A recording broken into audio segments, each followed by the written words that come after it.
श्वसन तंत्र,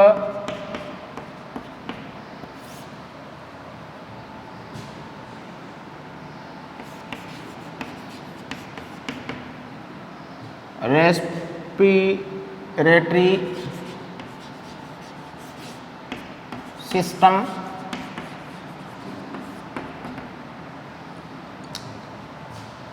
श्वसन अंग जो होते हैं ये सभी मिलकर श्वसन तंत्र का निर्माण करते हैं या रेस्पिरेटरी सिस्टम का निर्माण करते हैं, जिसके अंदर श्वसन तंत्र के अंदर मुख्य रूप से हम दो चीज़ पढ़ते हैं। एक तो पढ़ते हैं फेफड़े और एक पढ़ते हैं श्वसन मार्ग। श्वसन मार्ग और दूसरा जो हम पढ़ते हैं वो इसमें हम फेफड़े पढ़ते हैं। इसको हम डायग्राम के द्वारा यदि समझें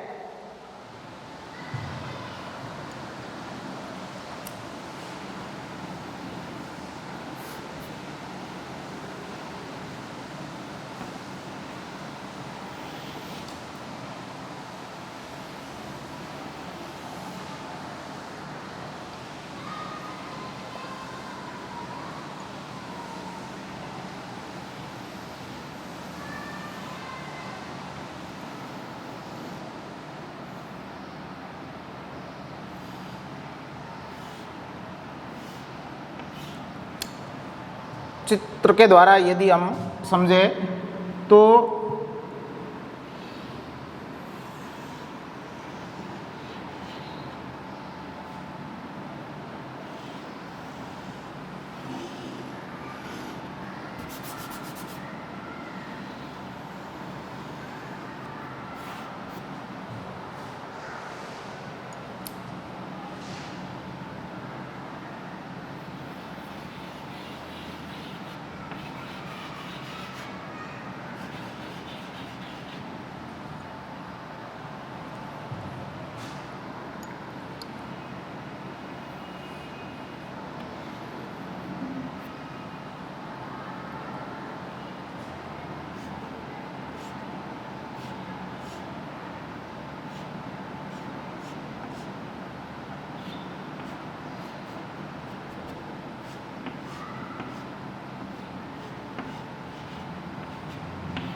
अब देखिए, सबसे पहले हम यदि श्वसन मार्ग की बात करते हैं तो श्वसन मार्ग के अंदर यहाँ पर एक जोड़ी छिद्र पाए जाते हैं जिसको नासा छिद्र कहते हैं। नासा छिद्र नॉस्ट्रिल्स का जाता है जो बाहरी वातावरण से ऑक्सीजन को ग्रहण करने का कार्य करते हैं और CO2 को बाहर त्यागने का कार्य करते हैं। इसके आगे का ये जो भाग होता है इसको नासा गुहा या नेजल कैविटी कहा जाता है। नेजल कैविटी, फिर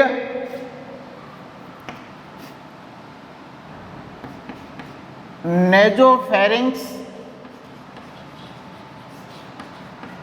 नासा गुहिका या नासा ग्रसनी, नासा ग्रसनी, श्वास नली,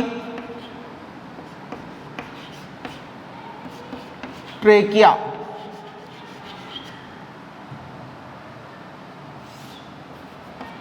बाई श्वसनी,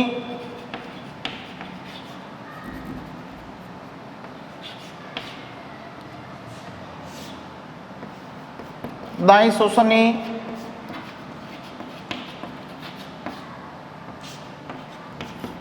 दायां फेफड़ा,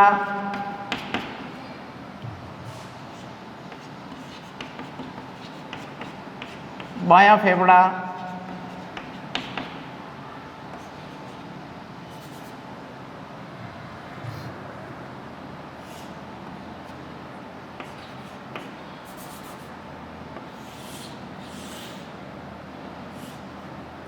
ये हो जाएगी कार्डियक नोच।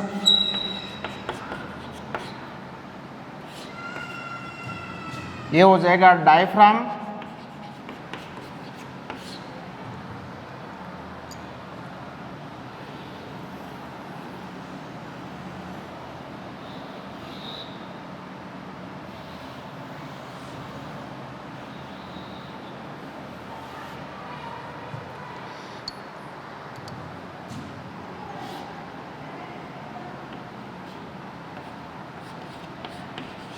प्लूरा या फुफ्फुस आवरण, ये दोहरी झिल्ली होती है।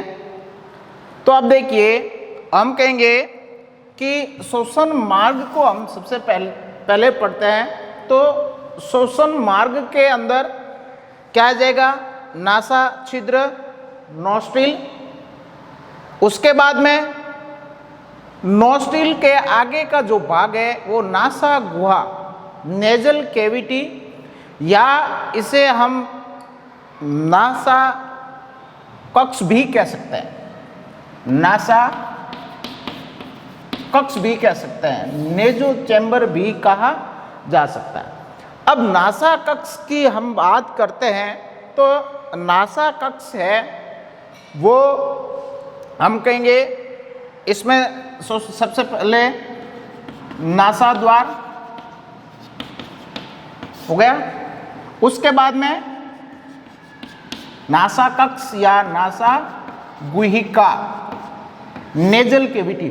अब नेजल कैविटी है वो यहां से लगाकर यहां तक होती है, यहां तक, और यहां पर यह अंतर नासा छिद्रों के द्वारा ग्रसनी के अंदर खुलती है, इंटरनल नेरीज के द्वारा ग्रसनी के अंदर खुलती है। तो इसको हम सीधा ग्रसनी भी लिख सकते हैं, या हमें पढ़ा था ग्रसनी के दो भाग होते हैं, एक ओरोफेरिंक्स होता है जो मुख गुहिका में खुलता है, और एक नासा गुहिका में खुलता है, उसको नेजोफेरिंक्स कहा जाता है। अब हम कहेंगे कि यह जो है यह नेजल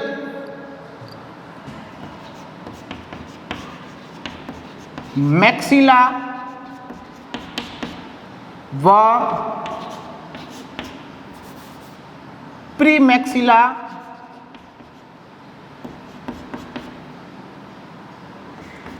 व एथमोइड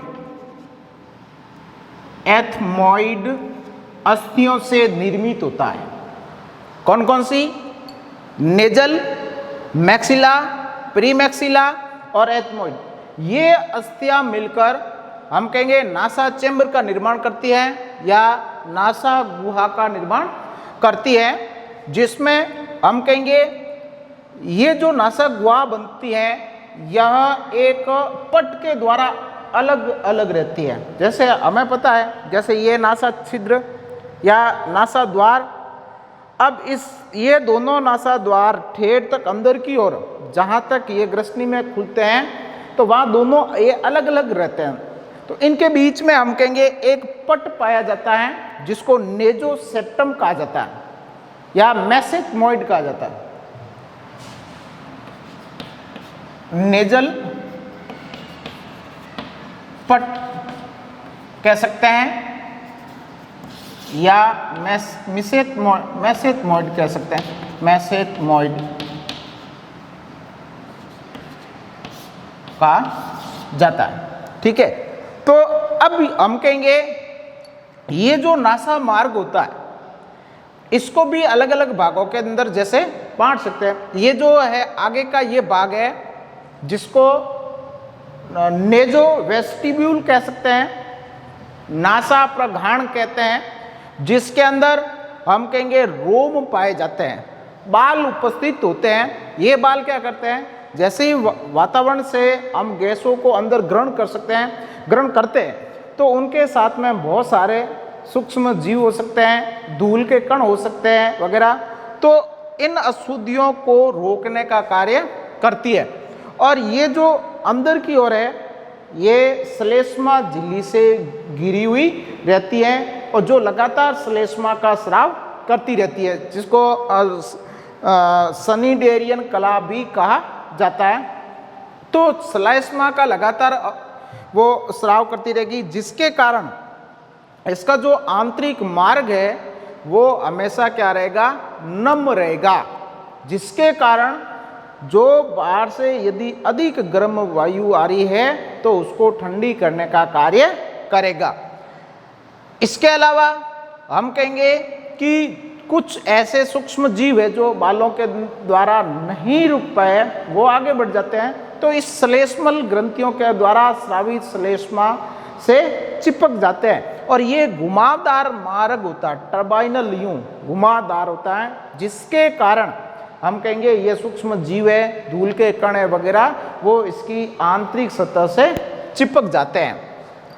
फिर यहाँ इस लास्ट भाग के अंदर यहाँ पर घ्राणेंद्रिया पाई जाती हैं, घ्राण तंत्रिकाएं उपस्थित होती हैं, जो क्या करती है, गंध का ज्ञान कराती है इस भाग के अंदर। और ये भाग हमें पता है कि क्या कहलाता है, पैलेट कहलाता है, जो हम कहेंगे नासा गुहा और मुख गुहा को अलग करने का कार्य करता है। तो इस प्रकार हम कहेंगे कि ये वाला भाग है वो नासा गुहा कहलाती है, जिसमें ये संरचना पाई जाती है। परीक्षा के अंदर छोटा क्वेश्चन पूछा जा सकता है कि नासा गुहा के क्या कार्य है।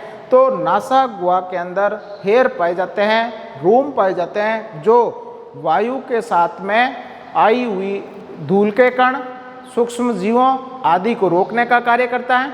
इसके अलावा इसका जो घुमावदार मार्ग होता है, यह घुमावदार मार्ग क्या करेगा, हम कहेंगे जो वायु का टेम्परेचर अधिक है तो उसको उसके अनुसार वापस मतलब कम कर देगा और कुछ सूक्ष्म जीव वगैरह उसकी सतह से चिपक जाते हैं, जिसके कारण वो आगे नहीं पहुंच पाते हैं।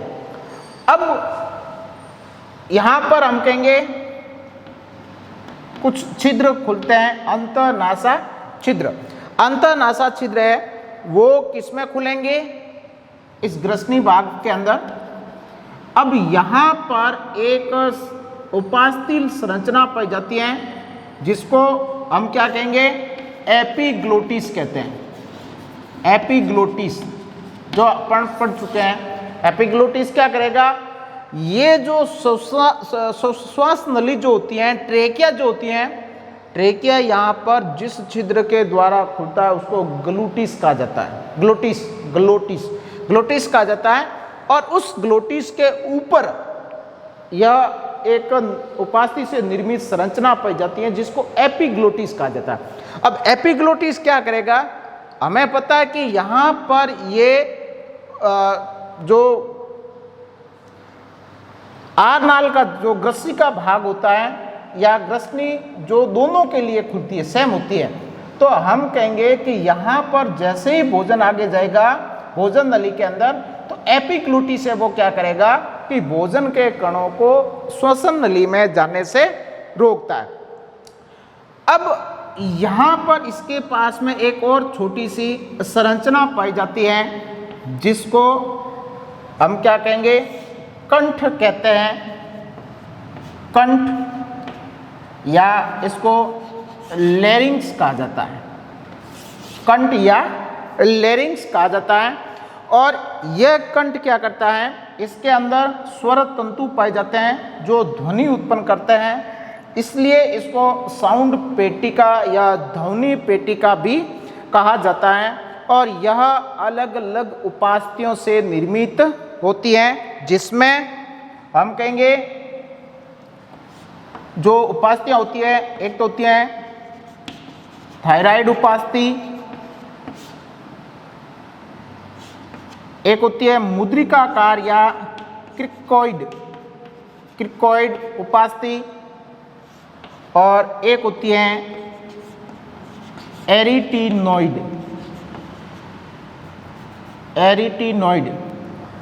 अब ये जो थायराइड उपास्थि होती है ये संख्या में एक होती है, क्रिकोइड या मुद्रिकाकार ये भी संख्या में एक होती है, और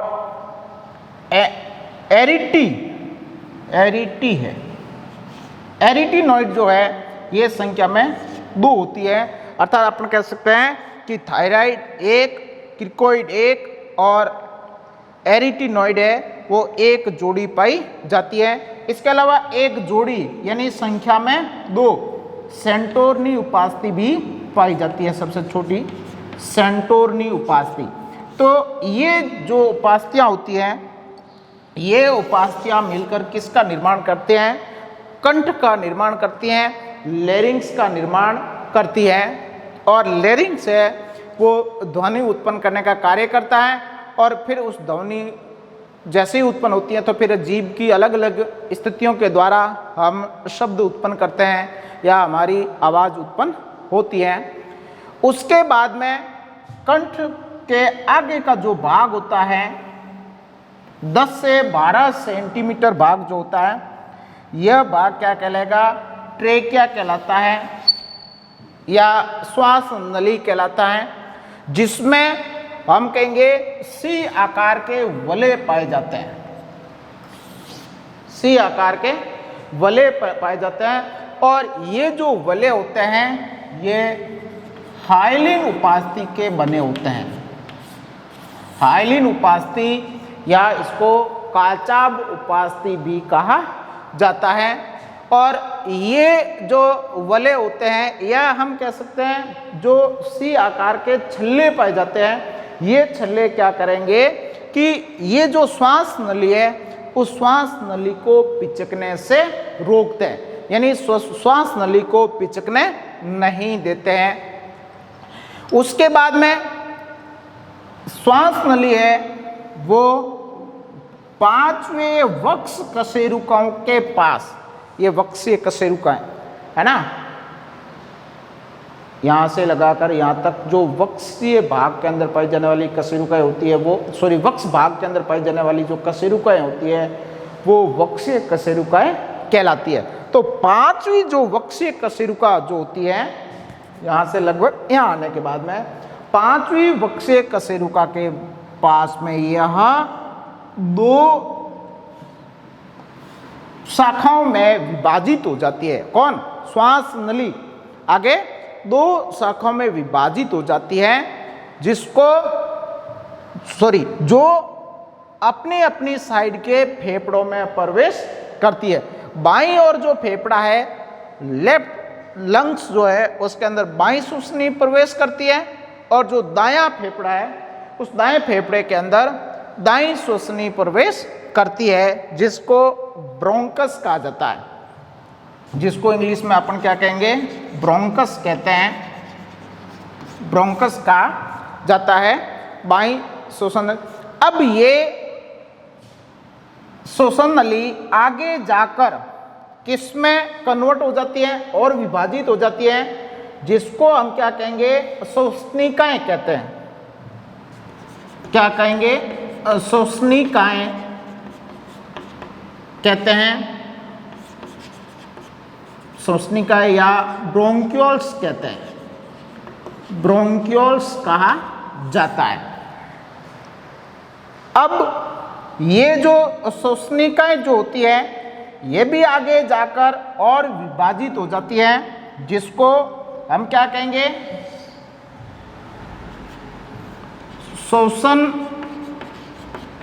श्वसनिकाएं।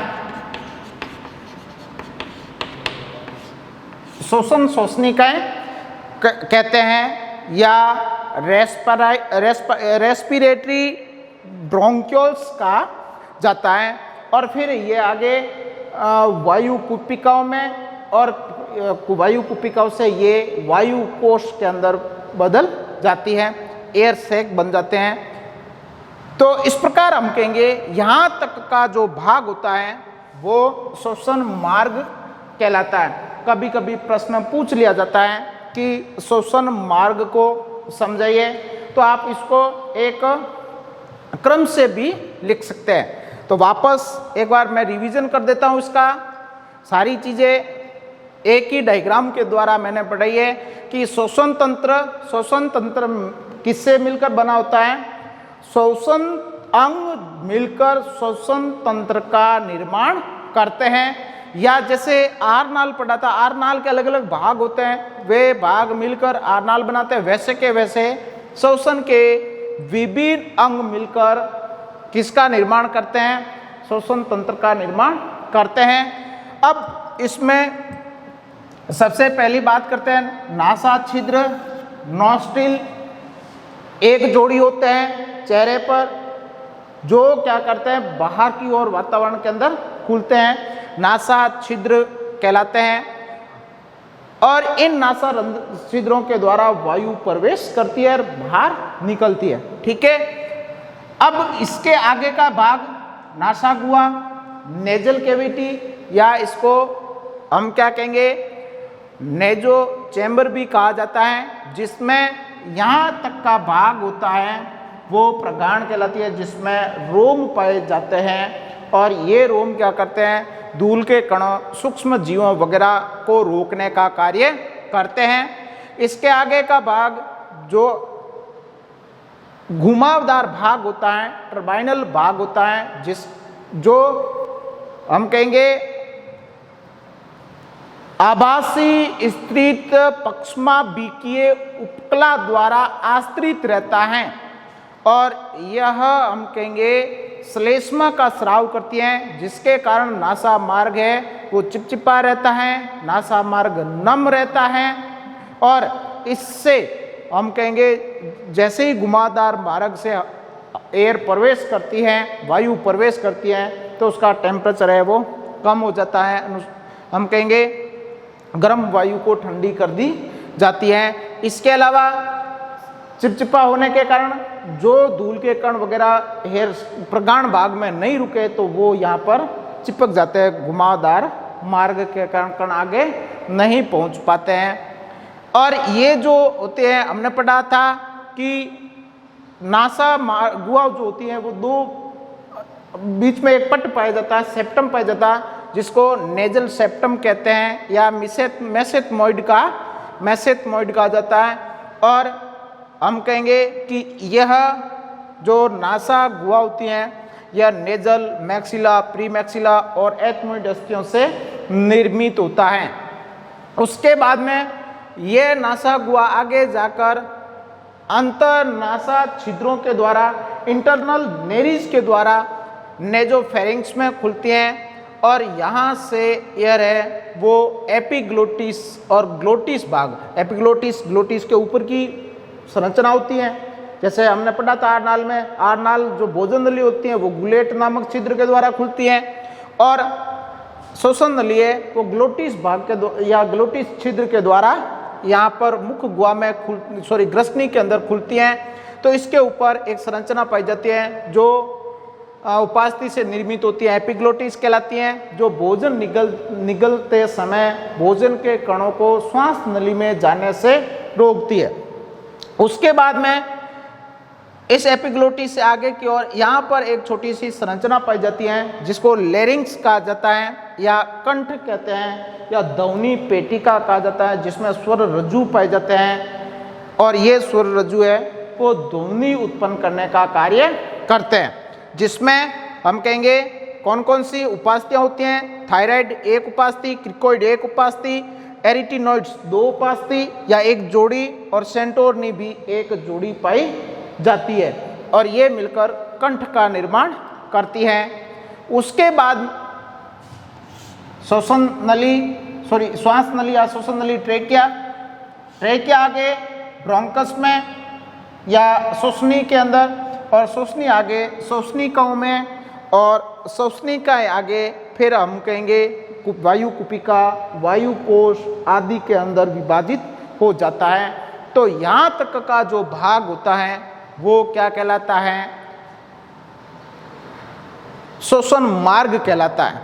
क्या कहलाता है? श्वसन मार्ग कहलाता है। इसको आप एक बार अलग से लिख भी सकते हो। श्वसन मार्ग के अंदर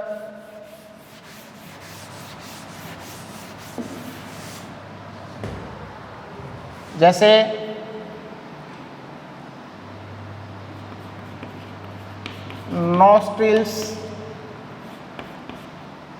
नोस्ट्रिल्स आगे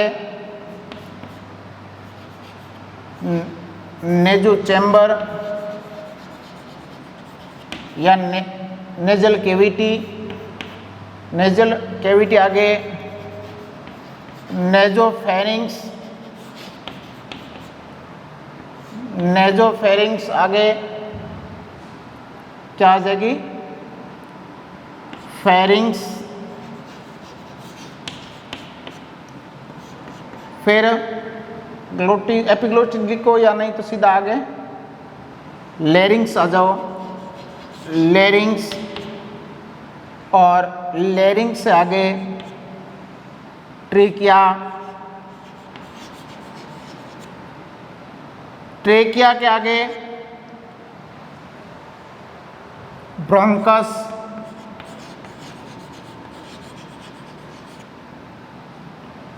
ब्रोंकस के आगे ब्रोंक्यूल्स, ब्रोंक्यूल्स, और ब्रोंक्यूल्स के आगे रेस्पिरेटरी ट्री का भाग बना। तो ये जो पथ होता है वो क्या कहलाता है, श्वसन मार्ग कहलाता है। तो अभी हमने पढ़ा पहला श्वसन मार्ग। अब श्वसन मार्ग के बाद में दूसरा जो अपना भाग होता है वो आते हैं फेफड़े। अब फेफड़ों को जैसे इसके डायग्राम के साथ में समझ लिए, लेकिन मैं इसको अलग से बता देता हूँ।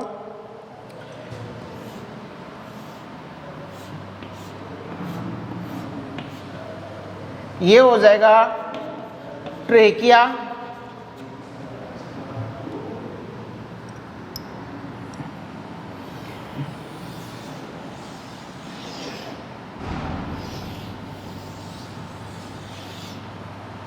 ये हो गया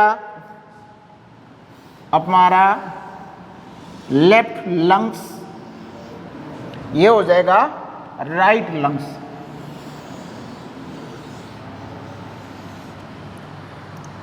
यहाँ नीचे क्या पाया जाता है, डायफ्राम पाया जाता है। ठीक है, ये हो जाएगा डायफ्राम, और ये जो है वो हृदय नोच, हृदय खांच, जहाँ हार्ट पाया जाता है। हार्ट की स्ट्रक्चर पढ़ेंगे तो हार्ट है तो फुफ्फुस से जो गुहा होती है दोनों फुफ्फुस के मध्य, उनके बीच में ही पाया जाता है। ये जो होती है इसको अपन कहेंगे फुफ्फुस आवरण, फुफ्फुस आवरण या फुफ्फुसीय झिल्ली जो फेफड़ों के चारों ओर पाई जाती है, या इसको प्लूरा भी कहा जाता है। प्लूरा, ये प्लूरा दो भागों के अंदर विभाजित होती है। बाहर की जो ओर जो होती है उसको कहेंगे पैराइटल, पैराइटल प्लूरा। क्या कहेंगे, पैराइटल प्लूरा। और जो आंतरिक जो होती है, आंतरिक जो होती है उसको कहेंगे विसरल प्लूरा। आंतरिक जो है उसको विसरल प्लूरा कहा जाता है। ठीक है, और इसके अंदर जो ये गुहा होती है इसको कहेंगे प्लूरल कैविटी। ठीक है, यानी ये बाह्य फुफ्फुस आवरण, ये आंतरिक फुफ्फुस आवरण, इनके बीच में जो गुहा पाई जाती है फुफ्फुस गुहा, या इसको प्लूरल कैविटी कहा जाता है। इस प्लूरल कैविटी के अंदर प्लूरल फ्लूइड भरा रहता है या प्लूरल तरल भरा रहता है। इस भाग के अंदर यहाँ पर प्लूरल द्रव भरा रहता है या तरल भरा रहता है। एक बात ध्यान रखना कि इस भाग के अंदर एयर नहीं पाई जाती है, वायु नहीं होती है, वायु नहीं पाई जाती है, जिसके कारण इसका जो आंतरिक दबाव होता है वो ऋणात्मक हो जाता है। कैसा हो जाता है? ऋणात्मक हो जाता है। यदि दुर्घटनावश व्यक्ति की दुर्घटना हो जाती है और दुर्घटनावश यदि हम कहेंगे ये फेफड़े फट जाते हैं, इसमें एयर भर जाती हैं, तो फेफड़े पिचक जाते हैं, फिर वो फूलने फैलने का कार्य नहीं करेंगे।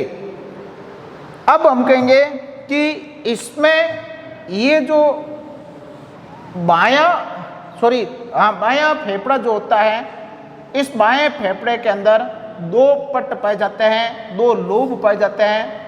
ये अपर लोब हो जाएगा, अपर लोब, और ये जो है ये लोअर लोब हो जाएगा, या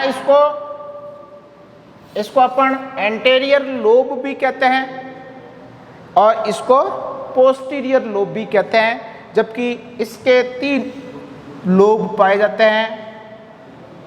ये जो हो जाएगा ये अपर लोब हो जाएगा, ये मिडल हो जाएगा, और ये सबसे है वो लोअर हो जाएगा।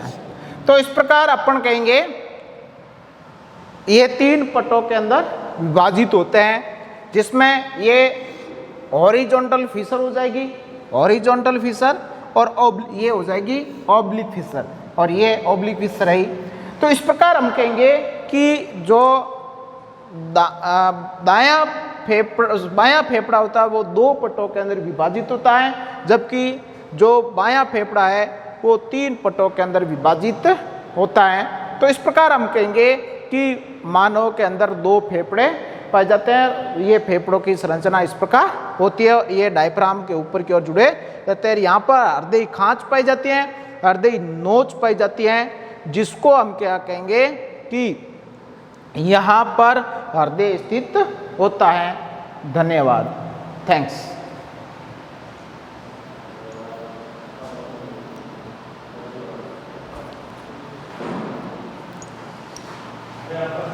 complete.